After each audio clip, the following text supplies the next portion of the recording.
नमस्ते फ्रेंड्स, आपका स्वागत है मेरे इस यूट्यूब चैनल पर।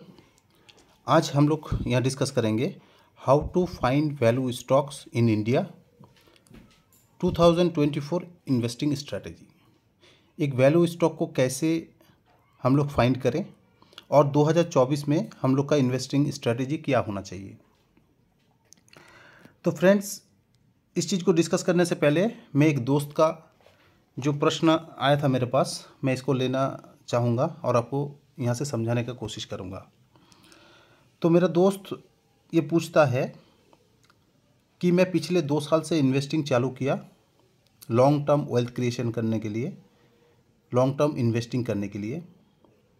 मैं सारे बड़े stock, market leader stock like Bajaj Finance, D Mart, Asian Paint, Relaxo, Pidilite, HDFC Bank में पोजीशन बना रहा हूँ धीरे धीरे। तो कभी कभी मन में ये डाउट आ रहा है कि सारे स्टॉक तो भाग रहा है, लेकिन मेरे ये जो होल्डिंग वाला स्टॉक है ये चल ही नहीं रहा है। इवन जो मैं म्यूचुअल फंड ले रखा हूँ, म्यूचुअल फंड ज़्यादा रिटर्न दे रहा है। तो मैं क्या करूँ, अपना स्टॉक बेच के म्यूचुअल फंड में शिफ्ट हो जाऊँ? तो कभी कभी बैड न्यूज़ भी आ जाता है, लाइक अभी जैसे बजट आ रहा है, मार्केट थोड़ा वोलाटाइल रहेगा। एक यूबीओ अल्टीमेट बेनिफिशियल ओनर का रूल कुछ लागू होने वाला है, इसका चलते एफआई ज़्यादा सेलिंग कर रहा है। अर्निंग सीजन चल रहा है, रिजल्ट एज एक्सपेक्टेशन नहीं आ रहा है, इसके वजह से भी एफआई सेलिंग हो सकता है। आगे चल के अप्रैल मई में जनरल इलेक्शन है, देन फाइनल बजट आएगा। तो कभी चाइना फैक्टर, तो कभी क्रूड फैक्टर, तो कभी कुछ, तो कभी कुछ। ऐसे हम लोग जैसे एक रिटेल इन्वेस्टर कैसे कन्विक्शन बना रखे और होल्डिंग, लॉन्ग टर्म होल्ड कैसे करें स्टॉक को लॉन्ग टर्म वेल्थ क्रिएशन करने के लिए। तो मेरे को लगा ये एक जायज़ क्वेश्चन है। जो भी बंदा हम लोग का जैसे रिटेल इन्वेस्टर वेल्थ क्रिएशन करना चाहता है लंबा टाइम में, सबका पास ये बड़े स्टॉक कुछ ना कुछ होगा। और हमारा मन में भी ये प्रश्न आता हो रहा होगा कि ये सारे बड़े स्टॉक तो चल नहीं रहा है, कभी शिफ्ट हो जाते हैं।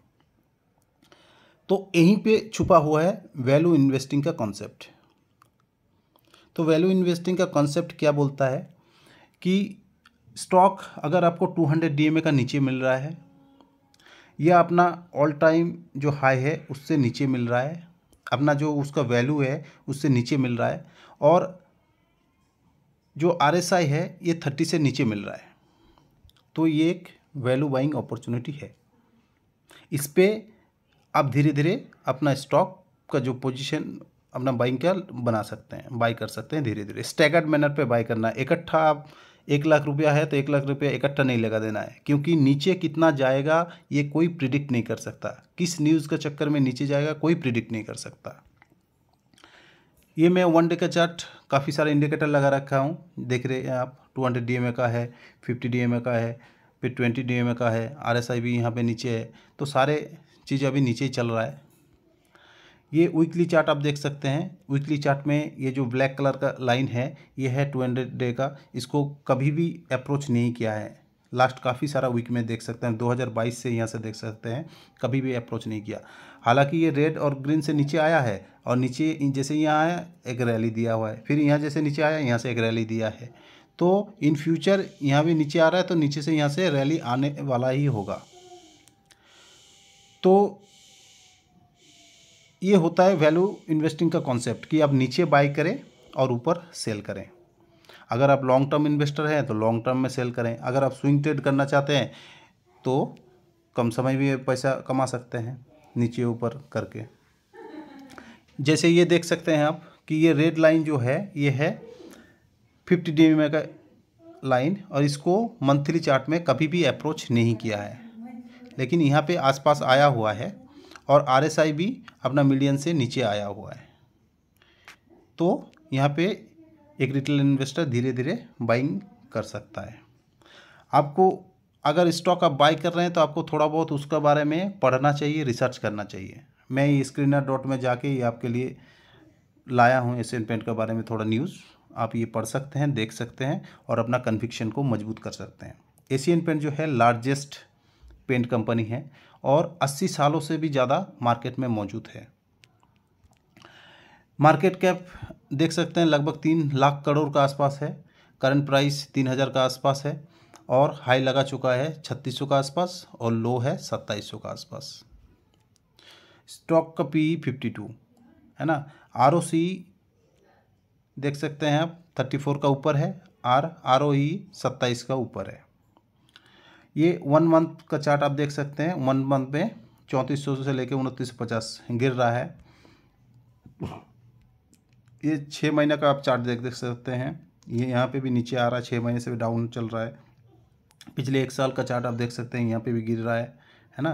तो ये एक बाइंग अपॉर्चुनिटी हो जाता है। ये 3 साल में भी आप देख सकते हैं कि ऊपर नीचे हो रहा है। अगर कोई बंदा यहाँ नीचे खरीद के और ऊपर सेल कर सकता है, अगर मार्केट का नॉलेज है, तो यहाँ पे भी बंदा पैसा कमा सकता है स्विंग ट्रेड करके। और अगर आप लॉन्ग टर्म होल्ड कर सकते हैं तो लॉन्ग टर्म होल्ड कीजिए। जैसे जैसे नीचे आए अपना बाइंग पोजीशन आप बनाते रहें, या बनाते रहें धीरे धीरे। ये 10 साल का आप चार्ट देख सकते हैं। 10 साल में क्या है, स्टॉक नीचे से एक रैली दिया हुआ है, नीचे से चल के रैली दिया है, लेकिन अभी थोड़ा कंसोलिडेशन इस फेज में चल रहा है, कंसोलिडेशन हो रहा है। इन फ्यूचर जैसे कंसोलिडेशन ख़त्म हो जाएगा ये भी ऊपर चला जाएगा, इसमें कोई प्रॉब्लम नहीं है। इसका पी देख सकते हैं, इसका जो मीडियन पी है, मीडियन पी है 60 है ना। मीडियन पी के नीचे आप मिल रहा है, तो ये वैल्यू बाइंग अपॉर्चुनिटी है, सस्ता मिल रहा है आपको, अर्निंग बढ़ रहा है और पी घट रहा है। देन आप इसको रिजल्ट देख सकते हैं, profit and loss. Operating profit जो है हर साल बढ़ रहा है। मार्च 17 में 3 के आसपास था, ये 3200 हो गया, 3700 हो गया, 4000 हो गया, ये 4800 हो गया, फिर 4800, 6200, ये कंटिन्यू बढ़ ही रहा है ना। तो ऐसे आपको हर चीज़ थोड़ा बहुत पढ़ के रिसर्च करके आप देखेंगे तो आपका कन्विक्शन बना रहेगा, है ना। आप इसका नेट प्रॉफिट देखिए, नेट प्रॉफिट भी हर साल बढ़ ही रहा है ना। 1800, 2000, 2200, 2700, 3200, 3000, 4000, 5000। तो अगर नेट प्रॉफिट बढ़ रहा है, स्टॉक घट रहा है, तो आपको प्रॉब्लम क्या है, आप बाय कीजिए। हाँ, अगर प्रॉफिट भी घटता और कोई दिक्कत होता तो बात अलग था। दिक्कत तो कुछ नहीं है ना, सेक्टर लीडर है, मार्केट लीडर है। रिटर्न ऑन इक्विटी 10 साल में 27%, 5 साल में 26%। अगर 3 साल में आप 26% कमाते हैं, इसका मतलब आपका 3 साल में पैसा डबल, हर 3 साल में आपका पैसा डबल हो जाएगा। लास्ट ईयर में भी 28% दिखा रहा है, तो दिक्कत कोई है नहीं, चला है मार्केट, आपको कमा रहा है। 10 साल में स्टॉक CAGR 20%, इतना लार्ज कैप म्यूचुअल फंड तो देता ही नहीं है। और ये राहुल द्रविड़ स्टॉक है, लो बीटा स्टॉक है, मार्केट गिरता है लेकिन ये इतना ज़्यादा गिरता नहीं है, तो आप इनको कंसिडर कर सकते हैं, कोई दिक्कत नहीं है। लॉन्ग टर्म वेल्थ क्रिएशन करने के लिए ऐसे स्टॉक को चूज़ करना चाहिए। आपने बहुत अच्छा स्टॉक चूज़ किया है, इसमें कोई भी प्रॉब्लम नहीं है। टोटल एसेट्स भी आप देख रहे हैं हर साल बढ़ ही रहा है। 13, 16, 22, 25, 27,000 करोड़ तक बढ़ गया नेट टोटल एसेट। तो प्रोमोटर क्या बेच रहा है? प्रोमोटर बिल्कुल भी नहीं बेच रहा है, 52.63% काफ़ी समय से होल्ड कर रहा है। एफ आई 18%, 17%, है ना। एफ आई कभी बढ़ाता है, कोई एफ आई बेचता है, तो 17% एफ आई होल्ड कर रहा है, इसमें भी कोई दिक्कत नहीं है। थोड़ा हालांकि थोड़ा सेल किया है, 17.65 था, यहाँ 17.32। देन आप DI का देख सकते हैं, DI जो म्यूचुअल फंड है ये 8% होल्ड करता था, देन 9 बढ़ाया, फिर 10, फिर 10.52। ये म्यूचुअल फंड इन स्टॉक्स में पोजीशन बढ़ा रहा है, और आप क्या कर रहे हो, आप इस स्टॉक को सेल करके उस म्यूचुअल फंड को जाके खरीद रहे हो। जाके म्यूचुअल फंड रिटर्न कमाएगा, आप ना इधर कमाया ना उधर कमाया, आपका वैसे ही हो जाएगा। तो वैल्यू इन्वेस्टिंग का अपॉर्चुनिटी ये म्यूचुअल फंड देख रहा है। जैसे ही सेक्टर का कोई स्टॉक नीचे मिलेगा, म्यूचुअल फंड भर भर के अपना पैसे से जाके स्टॉक उठाएगा। तो हम लोग को भी ये सारे स्टॉक को कंसिडर करना चाहिए। पब्लिक होल्डिंग देखिए, पब्लिक जनता जनार्दन क्या कर रहा है, 20%, 19%, है ना। ये 19 जनता जनार्दन बेच रहा है और FIDI खरीद रहा है ना। तो वैल्यू इन्वेस्टिंग का कॉन्सेप्ट यही है कि आप उसको जितना नीचे मिलता जाए, अपना बाइंग प्राइस से, हायर प्राइस से उतना अच्छा अपॉर्चुनिटी होता है बाय करने का। तो हम लोग को नीचे बाय करना चाहिए, देन होल्ड करना चाहिए, और जब वो अच्छा प्राइस मिले तब सेल करना चाहिए। एशियन पेंट जैसा स्टॉक, मार्केट लीडर स्टॉक, अपना सेक्टर का लीडर स्टॉक, लॉन्ग टर्म में 22,000% तक का रिटर्न दिया हुआ है। इसमें कोई आपको कुछ नहीं करना है, कोई देखना नहीं है, बस आप एक बार इन्वेस्ट कर दीजिए और धीरे धीरे इन्वेस्ट करते रहिए और बने रहिए।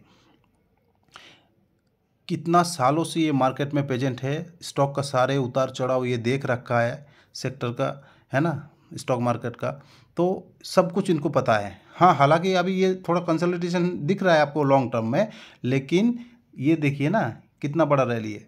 मार्केट अप एंड डाउन करेगा, लेकिन लॉन्ग टर्म में ये आपको पता नहीं चलेगा। यही अपॉर्चुनिटी होता है कि आप उस टाइम में इनको बाय कीजिए और लंबे समय तक होल्ड कीजिए। तो फ्रेंड्स, अगर आप लॉन्ग टर्म में वेल्थ क्रिएशन करना चाहते हैं तो इससे ज़्यादा अच्छा अपॉर्चुनिटी आपको कहाँ मिलेगा। अगले 20 सालों में इंडिया में ग्रोथ आने वाला है, आप इन्वेस्ट कीजिए और लॉन्ग टर्म में बने रहिए। ये सारे मार्केट लीडर पहले भागेगा, इंडिया ग्रोथ करेगा तो ये मार्केट लीडर को हर कोई चूज़ करेगा। तो मार्केट लीडर, सेक्टर लीडर में आप बने रहिए और लॉन्ग टर्म में वेल्थ क्रिएशन करिए।